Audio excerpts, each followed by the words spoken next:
প্যাঁচা, শেয়াল এবং খরগোশের বুদ্ধির লড়াই। এক ঘন জঙ্গলে টুনটুনি নামে একটি চঞ্চল খরগোশ থাকত।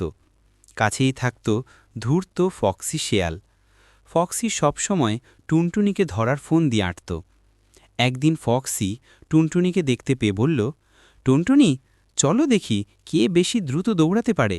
যে জিতবে সে সারা দিনের জন্য জঙ্গলের সবচেয়ে বুদ্ধিমান হিসেবে পরিচিত হবে। টুনটুনি ভয় পেয়ে গেল। সে জানত শেয়ালের সাথে দৌড়ে জেতা অসম্ভব।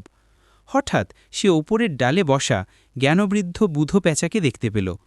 টুনটুনি প্যাঁচার কাছে গিয়ে ফিসফিস করে সব বলল। বুধো প্যাঁচা মুচকি হেসে বলল, দৌড়ানোর দরকার নেই, বুদ্ধির পরীক্ষা হোক। শেয়াল রাজি হল। প্যাঁচা একটি বড় কাঁঠাল পাতা দেখিয়ে বলল, ফক্সি, এই পাতাটি তুমি তোমার লেজ দিয়ে তুলে তোমার মাথার উপর রাখো।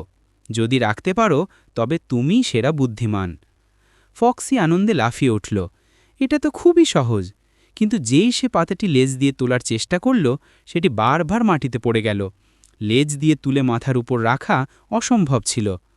তখন বুধো প্যাঁচা টুনটুনিকে বলল, টুনটুনি, তুমি পাতাটি তুলে মাথার উপর রাখো।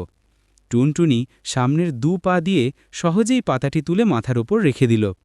ফক্সি মাথা নিচু করে স্বীকার করল, আরে, আমি তো শুধু শক্তির কথা ভেবেছিলাম, বুদ্ধি খাটাতে ভুলে গিয়েছিলাম।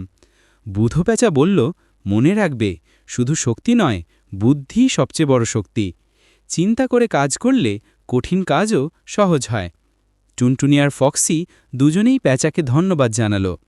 গল্পের শিক্ষা, শুধু শক্তি দিয়ে সব কাজ হয় না, বুদ্ধি এবং সঠিক কৌশল প্রয়োগ করা আরও বেশি জরুরি।